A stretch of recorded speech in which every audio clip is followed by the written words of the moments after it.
Good morning, evening, or afternoon, everybody. It's Kaghoe coming at you with another video.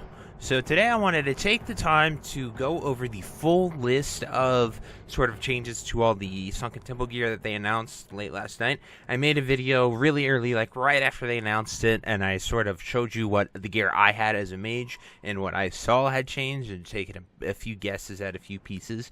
But they have now had a full list release, and so I'm going to go over that with you guys today. But before we get in the video, be sure to like, comment, and subscribe. Everything you guys do helps my channel grow, helps me get discovered, and helps me help as many people as possible, which is the entire point of my channel. So without further ado, let's get into the video.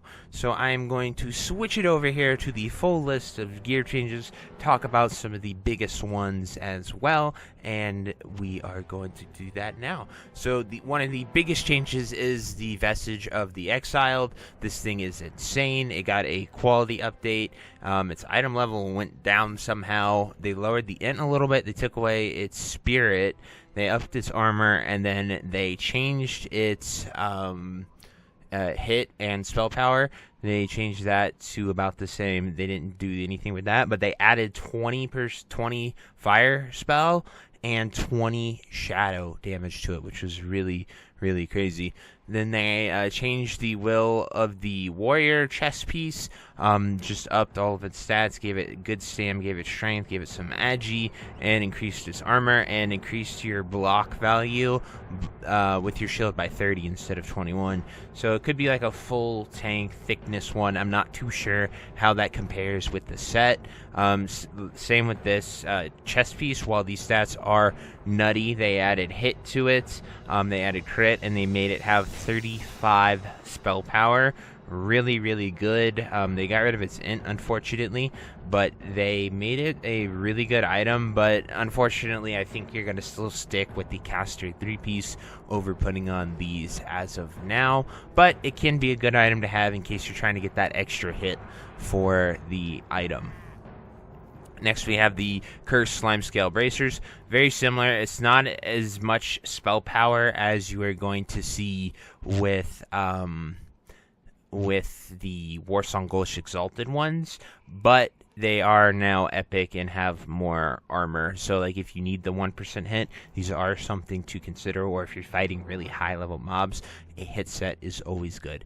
And classic hit is really scarce on casters, so, well, I guess not in SOD anymore, but generally speaking, it's really scarce. So, hoarding all those hit items, you can never go wrong with that. Then the Warbands of Sacrifice, they got rid of its defensive stat and it increased its block value of your shield by 10. So it's sort of like a conversion there. I'm not too familiar with how much defense gives you opposed to the block value, but it's just big for shield there. Then we have Bloodfire Talons. These are a really good hands for boomkins. They now give you a 1% hit, and they increase the spell power by 2 as well. So really nice with those. The Hexer's Gloves. These just got a spell power increase to 25, and they lowered its intellect instead. So more spell power, less int, which in Classic is really good. Spell power is king over intellect. This belt, they added 9 agility to it, but they lowered the attack power down to 32, so that's a really good change because agi gives attack power based off of your class, like warriors, rogues, feral druids, and hunters, all varying attack power from it, but really good change. It's a buff all around for everyone. Then the Belt of the Forsaken Worshipper. Now this is sort of an Elisham belt. It's a male caster belt, I guess.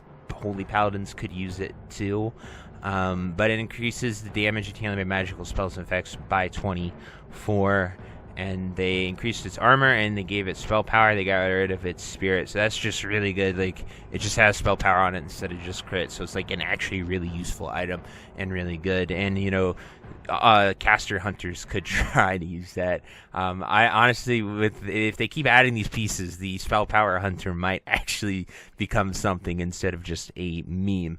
Then we have the Kilt of the Fallen Prophet. This is a really good leg piece, and it now gives 29 spell power opposed to 21. Just sort of another, making the pieces that are like alternate actually be good. So if you don't have your tier 3 set, you might actually like use that chest piece we talked about and these pants. So that's cool to see people have some options and not feel like absolutely terrible of not having it. Then these legs are pretty awesome. They're leather healing for sort of resto druids and shamans or paladins. Healing gear can, be that way. We don't have armor mastery, but they upped the spell power and they gave it intellect. One of the weirdest things that I see with all these is that, according to this toast, like, they were at item level 55 and they're now at item level 53. So even though they're going from rare to epic quality, their item levels are all just going down by 2, which is very odd, but I would love to see why that is. But these male boots right here, really good warrior hunter boots.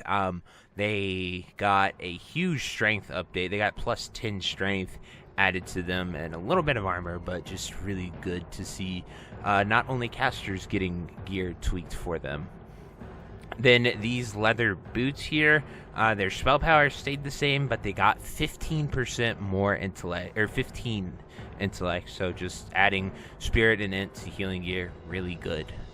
Then they have the feather skin drape. This is a healing cloak. This is actually better than Hide of the Wild now with that much. So I hope they tweak that when it comes out in the next phase. But that's kind of crazy that you can essentially get a Hide of the Wild, which is one of the best capes here in Sunken Temple, but a really phenomenal healing cloak added for you guys. Then we have a perfectly preserved Dragon Eye. This is a healing necklace. They added more int, added more spirit, added more stam. So just a big stat increase. The healing power stayed the same.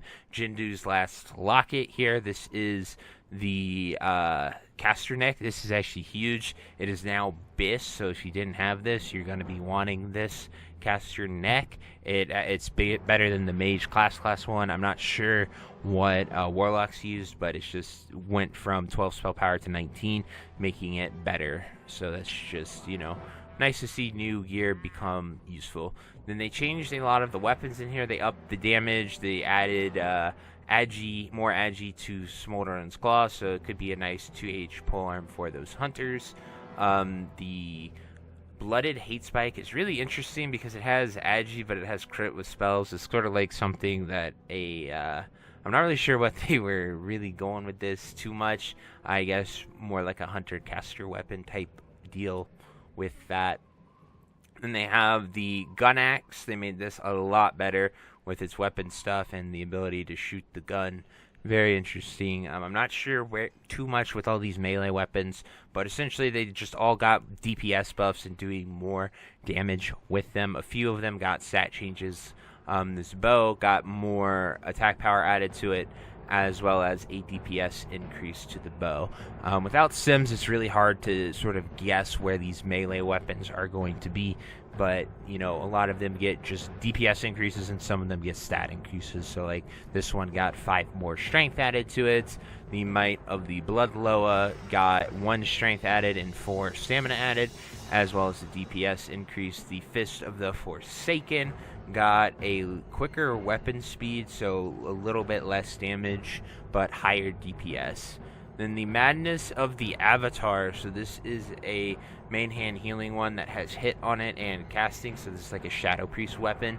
Them adding the spell power to it makes it really, really good, as well as the spell power became 20 instead of 15, and the int became 12, so that's just really good to see. Then they have the Snake Cobbler. It got 3 more strength, 1 more agility, and then the DPS increase. Hubris Bandit. This is a really good one-handed weapon. It now has 29 spell power, 1 more int. That was sort of the caster Abyss one before the staff became giga insane. Then they have the Sacrificial Dagger, Dream Dagger. This is another one that they cranked the spell power up to 31 with stuff, or that's the Healing Dagger, sorry. I said spell power. And then we have the staff, which I covered already, but this thing is insane. They upped the spell power from 19 to 26 generally. They took away its spirit. They lowered its int by 1, but they gave it 17 shadow spell damage, which is really good. But the overall spell power increase and the 2% crit makes that staff awesome. And then also the shadow damage added to it as well for you warlocks. Then they made this two-handed healing staff really, really good. It goes from 44 healing power to 62, so that's just a pretty great upgrade. Then we have Scythe of the Dream. This is just a big stat increase. It got 6 strength and 3 agility, and then just the normal stats. Then we have the Focus Staff here. It just got its healing power upped by 6. So that's just, or 7, sorry. It went from 29 to 36. Then the Drake Stones, they all got an increase in their overall spell power from 7 to 14, which is awesome. Makes them more usable, even if it is the like a different type of the element that you are after with the elemental damage. Then the shield got updated, which is really good. Just more stamina and some strength on it. You'll love to see that stuff added. This caster shield got its spell power increased from 16 to 21. This turtle shield also got its spell power increased from 24 to 35, as well as a little bit of extra stamina. This wand here is really good. It got its spell power of 13 now instead of 9, as well as it got int and spirit. So this makes you want to get this wand instead of it just sort of being a meh side upgrade from the Nomergon wand that we were using. Then the Nightmare Trophy wand, it increased its spell power from 9 to 12, once again making it an upgrade, as well as, you know, the slight DPS increase, but no one really uses wands for that. Then we have the debased Stealth Blade. They made this an epic weapon and increased its DPS a little bit, but nothing else sort of changed. It still has the same threat effect. Then the Scalebane Great Axe is insane for fighting dragons. Adding that Dragon Slayer effect to it is really, really powerful. It'll probably be the best weapon to fight dragons. But anyway, guys, that is all of the changes that we went through. Definitely, honestly, really awesome to see Blizzard take the time to go through all the gear and make it feel rewarding, because most of those changes should have been in the game from the launch. In my opinion, it would have made Sunken Temple feel so much more rewarding, because like most of them were just like very, very, very small upgrades compared to your Nomergon gear. And I understand sort of the gear bloat and where you want to go with it, but at the same time, it's like you can just bloat it up higher for level 60. We're already super powerful, so might as well, you know? And it just felt really, really weird to sort of go into Sunken Temple and merely get side grades. Even I was full abyss in 2 weeks, and I rolled on most of my gear, so it was just really crazy to sort of see that happen. And now I could actually do Sunken Temple and get that neck and a wand still, so that's just good to see. I actually have a reason to be raiding Sunken Temple instead of just raiding with my guild and friends. But anyway, guys, let me know if you'd like to see more changes, if you think they missed some gear that you would have liked to see modified. One of the biggest ones that comes to my mind, and a few people have commented on that, is like the staff is so much better than like the AB Exalted gear, and that's really interesting to sort of compare. So maybe PvP gear might get tweaking too, because the Sunken Temple gear is now completely on a step above it. But anyway, guys, that's it for the video. I truly hope you enjoyed it, and until next time, I'll see you later. Have a great day. Bye-bye. If you made it to the end of this video, thank you so much for watching. It truly means a lot to me. If you happen to find anyone that you know would also benefit from watching this video, please share it with them. It helps me out a ton and allows me to keep doing what I love every single day, and that is gaming and sort of helping people any way that I can.